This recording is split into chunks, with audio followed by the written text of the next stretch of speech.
Hunter League's annual meeting last night decided a conference should be held with the Newcastle League on a date to be fixed to try to iron out their differences.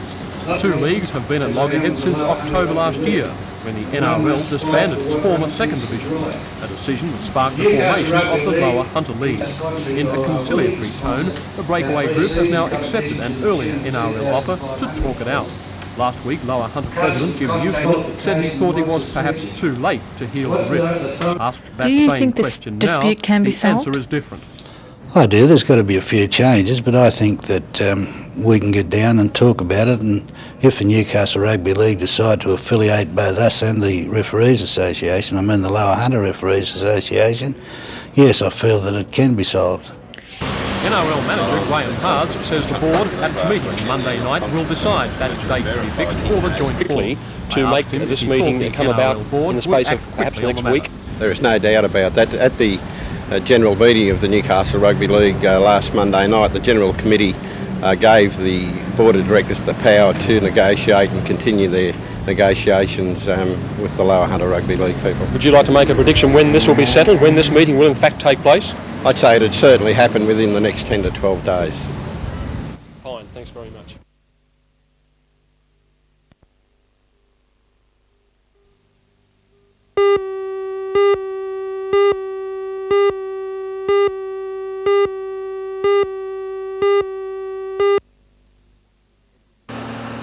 It was a case of watch your step on Brunker Road today.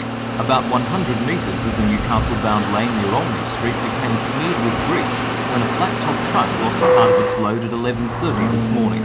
The truck had been rounding the right-hand bend when the load shifted, snapping the wire mesh and tumbling on the road. 4 parked cars were hit by falling drums and grease. Newcastle City Council crews did their best to suck up the worst of the grease, a painstaking job that took several hours. Eventually, strong utilities were used to remove the grease, and the road was reopened at 3:30 this afternoon.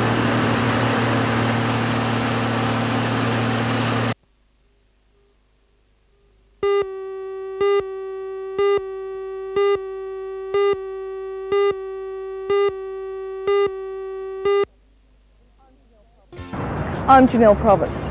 In Sydney today, the new Minister for Local Government, Janice Crosio, says one of her top priorities is to give the people of Newcastle back their council. She says, though, that the number of aldermen will have to be reduced, and that'll mean changes to the Greater Newcastle Act. Join Ray Deneen and Anna Manzoni for all the news tonight at 6.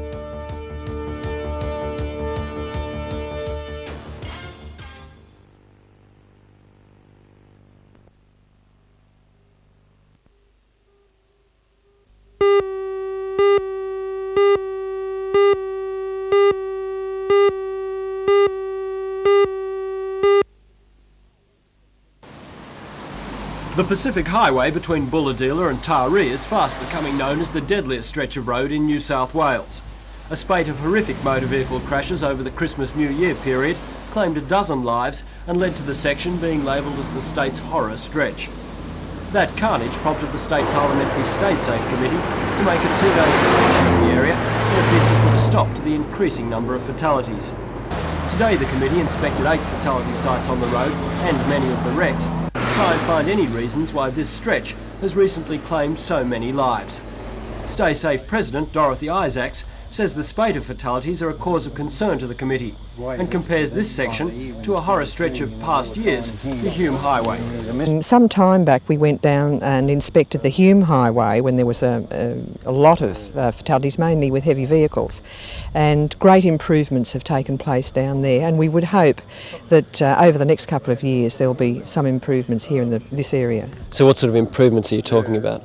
Well, more opportunities for cars to overtake, perhaps some more rest areas, because obviously fatigue is a great contributor to road accidents in this area. The section was the target of a police blitz over the Australia Day long weekend.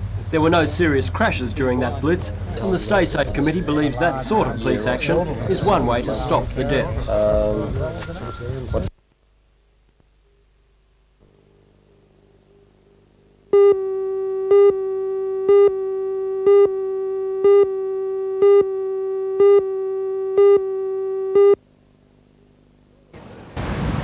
Talk about a good day from the beach. They were out at Dixon Park in Ward.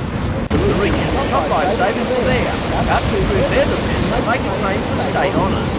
National Beach Flags champion Michael Jones proved his point, winning both the flags and the sprint. Stockton's John Anderson gained the Ironman title. He held before he left for Queensland last year to win their title.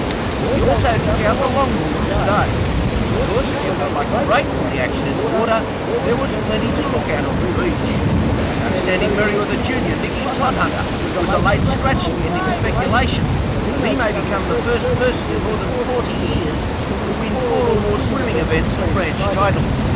The boat race, the crew from Swansea Belmont turned in a winning performance. When the final count was complete, they'd run away with the overall result. 96 points, they scored 39 clear of second place in medal.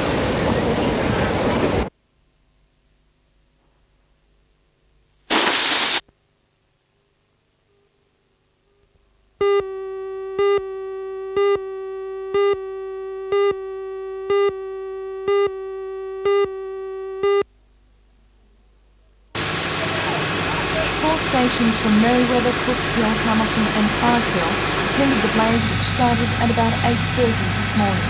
The abandoned building, which was the chain sheds at the Coldwell Street tennis courts in Merriweather, was well alive by the time the firemen arrived. It was quickly brought under control. Fire officers had kept the clean-up to a minimum because the building was due for demolition this week. An investigation has begun into the cause of the fire.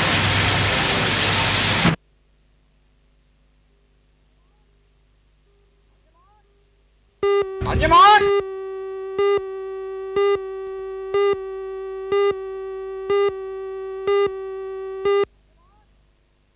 On your mark! At Lake Macquarie's Spears Point, the Little Athletics Regional Championships saw many determined performances from the youngsters. This weekend has been a huge program for organisers to get through, with around 450 children, under 8s to under 14s, competing in 143 events. 13 clubs from Lake Macquarie and the Central Coast zones were represented in events which at times took almost a little too much out of the competitors. The top 4 place getters in each event win selection for the country championships to be held at Narrabeen on the first weekend in March. And while athletics is serious business for these youngsters, it's obviously not all-consuming, as there's still time to devote to the odd Cabbage Patch doll. At Maitland, it was also quite understandable to find another diversion from the real issue, in this case cricket. It was the annual 10-over cricket competition, involving 112 teams from the Hunter region and Sydney. 28 grounds were used around the Lower Hunter area to play the preliminary rounds. Here we see tube makers batting in their match against Newcastle University. In 10-over cricket, all members of both teams except the wicket-keepers bowl an over each. It's like watching one-day cricket on fast forward, with the batsman out to hit anything that moves. But with $1,000 prize money up for grabs at the end of the day, it's certainly worth a bash. At Raymond Terrace's Barley Ranch Raceway, it was also hell for leather, staging of round 1 with the key of the Hunter series. These afternoon heats show that this year's series will be right up to standard. Pace on from the outside. Local Todd Wiltshire set a cracking pace in this heat too, and the former junior national title holder is looking set for a big year. However, it was the all-conquering local hero Chris Watson that took out this afternoon's final. Wollongong's Kevin Cook next, followed by another local boy, David Gladys, and Peter Goddard from Griffith. Then behind him, Nash.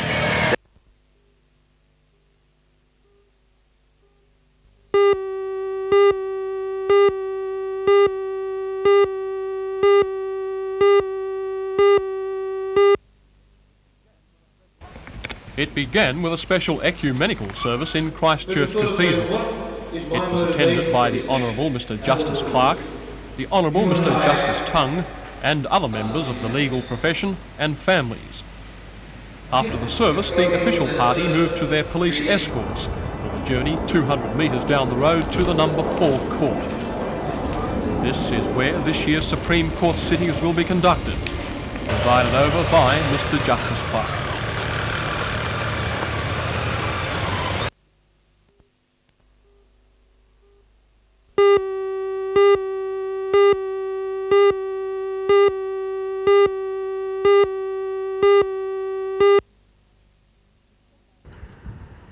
The State Pollution Control Commission is concerned about 3 sources of pollution at the BHP works in Newcastle. They are emission from the coke ovens, which with present technology can't be reduced, dust from unsealed roads and stockpiles, which the company is working to minimise, and the thick iron oxide fumes that periodically billow from the basic oxygen steelmaking plant. At the moment, through January and February, there are very great problems, as the people living in the area can see, and we have told the BHP that they are not to operate their furnaces if they are likely to cause gross pollution episodes, and if we find that they are doing that, we've told them that we will look to the legal aspects of our legislation to take action. BHP's engineering manager Max Murray says the company is embarrassed about the BOS pollution and is working to rectify it. The company 4 months ago announced a $22 million project to replace the pollution reduction equipment at the plant. That will be completed by December 1987. BHP hoped the present equipment would hold out until then, but a breakdown at Christmas time dashed their hopes. Since then, maintenance teams have been working to repair the cassette changes. That job, which is costing BHP $500,000, should be finished by the end of March. Mr Murray says that Newcastle will notice a marked difference when the new equipment is in place next year. We should see completely clean stacks from the BOS plant at that time, and we've seen these plants overseas. They're very effective. The major difference that people will see, of course, there will be 2 flares from the BOS plant, because the new fume suppression plant operates in such a way that we generate a gas which we have to burn, and so there'll be a significant change to the skyline of Newcastle in July of next year.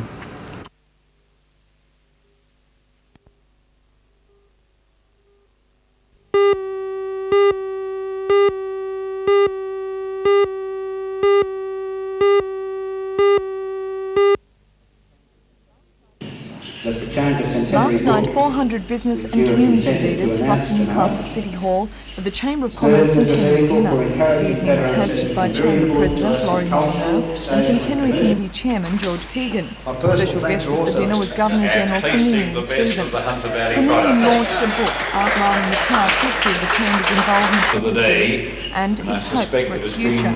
He says the Chamber has guided and nurtured the city's progress, but it must remain determined not to rest on its past successes. This morning the celebrations continued with the Chamber presenting its gift to Newcastle. Enterprise Park on the corner of Scott and Watt Streets, opposite the railway station, represents the history of the area, the cooperation between the Chamber and the City Administration, and the Chamber's positive view of the future of Newcastle. Enterprise Park was constructed in record time at a cost of $76,000, $50,000 of which was given by the Chamber. The plants and the turf were donated by local businesses. Visitors from our sister city of Torres were among those attending the dedication, formed by town clerk Barry Lewis and President of the Chamber Laurie Molyneux. Mr Molyneux says the Chamber wanted to give Newcastle something that would be permanent and durable, and a park seemed ideal. But we feel that it not only marks the centenary of the Chamber, it's something the city can use. We certainly need all the parkland we can get. And a side benefit is it's the first actually completed project in the bicentennial harbour foreshore redevelopment.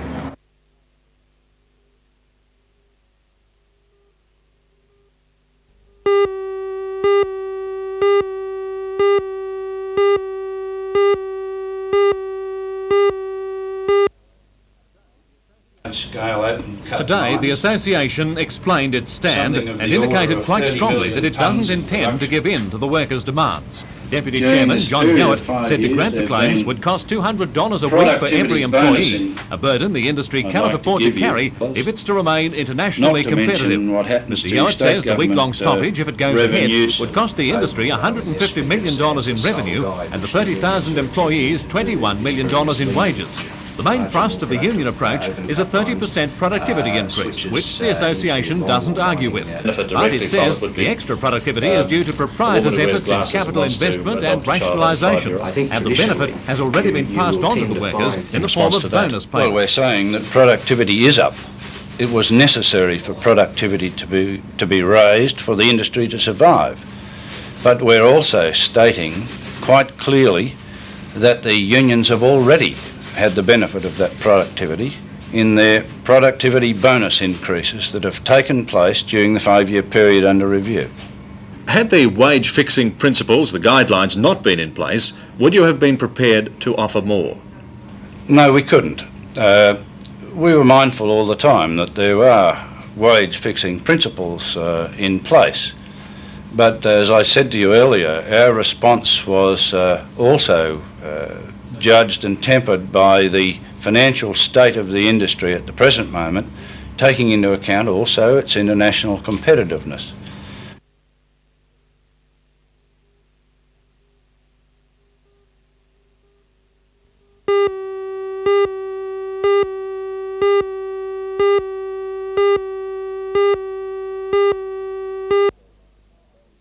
Relieving police of non-police duties to enable them to undertake police work that they presently deal with in the course of... to hold discussions with the Lake Macquarie City Council and report back to the Minister within 2 weeks. The department has been giving the Spears Point Community Centre some $30,000 a year. The department has now frozen this year's allocation until the dispute with the Lake Macquarie City Council is resolved. The Mayor, Alderman Jeff Pasterfield, says Council will be only too happy to supply whatever information the Minister requires. The groups using the centre have called on the Minister for Local Government, Janice Crozier, to also look into the matter. Meanwhile, the City of Lake Macquarie is hosting a group from the Japanese city of Hakodate. The group is looking over the area to see if it wants to engage in a sister city program with Lake Macquarie. Last night, the city welcomed its visitors at a civic reception.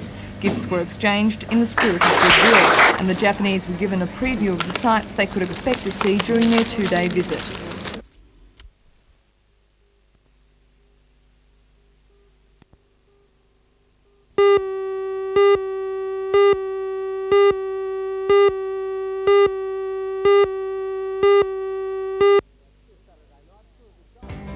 This Saturday night, 2 of the giants of Sydney Rugby League, Manly and Parramatta, will do battle here at Cessnock Oval in the Community Challenge Cup. Much-capped international Kerry Bosted from the Manly club was in the area today, and not surprisingly, he's predicted a Manly win. Join Ray Deneen and Anna Manzoni for all the news tonight at 6.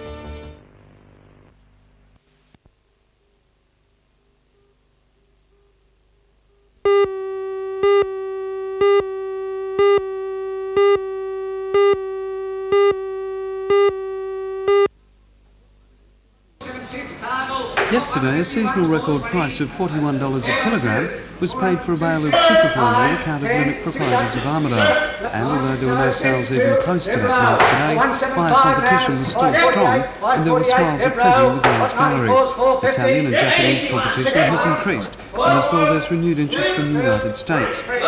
Hence, this season's very high quality but small volume pick has been finding a ready market. The chairman of the Newcastle Wool Trade Committee, Tom Towers. There's also been a big order in the market for China and also significant orders for Russia. So all over it's an improved picture, but nowhere near the frantic demand of last year. Some of those superfine bales of wool were averaging about over $1,000 a bale last year. It's only the exceptional clip this year that's averaging in that range. Tom says that a combination of strong overseas demand and a top quality product augurs well for both the short and long-term future of the wool industry. The long-term prospects for wool, we believe, are very bright. The trade demand overseas is good.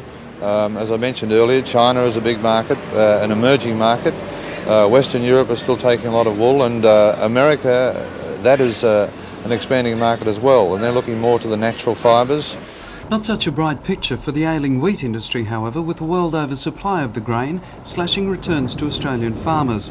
The wheat growers cite high interest rates, fuel prices and transport charges as the major problems facing them, as well as the high level of competition from subsidised growers in the US and EEC. Victorian growers literally took their grievances on the road yesterday by trucking their wheat crop to the Portland silos in a convoy of lorries rather than consigning it by rail.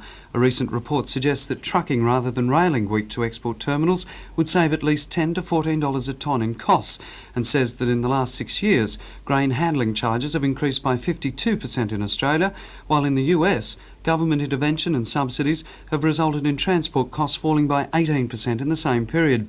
Yesterday's protest will not be the last, according to the Victorian growers, and it's fully expected that similar action will be taken elsewhere across the nation as the level of rural militancy grows in the wake of the rural crisis.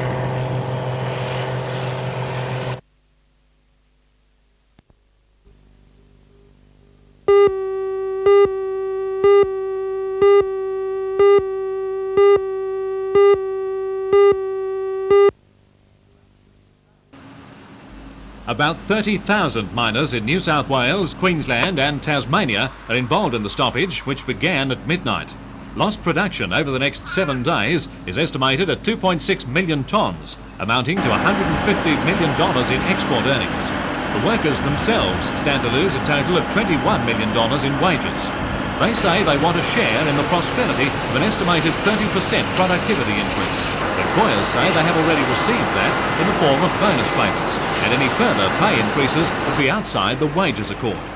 As well, the companies say the union's demands threaten the very viability of our coal industry in a competitive world market. In Newcastle, the state's largest coal export centre, the effect of the stoppage will be felt greatly. The supply of coal to the 2 stockpile yards petered out this afternoon, with only enough for 7 consignments left. The ship loading at the Channel facility will be finished tomorrow, another will be loaded by Sunday and a third by Tuesday. The Kooragang loader and the Basin loader will be able to handle 2 more ships each, and after that, nothing. 8 ships are scheduled to arrive between now and when the strike will end on Thursday, so a queue off the port is inevitable. Worse still, loading figures are down for the year to March, and this further interruption may force another increase in the handling charge to producers. All this at a time of falling contract tonnages and stagnant world prices.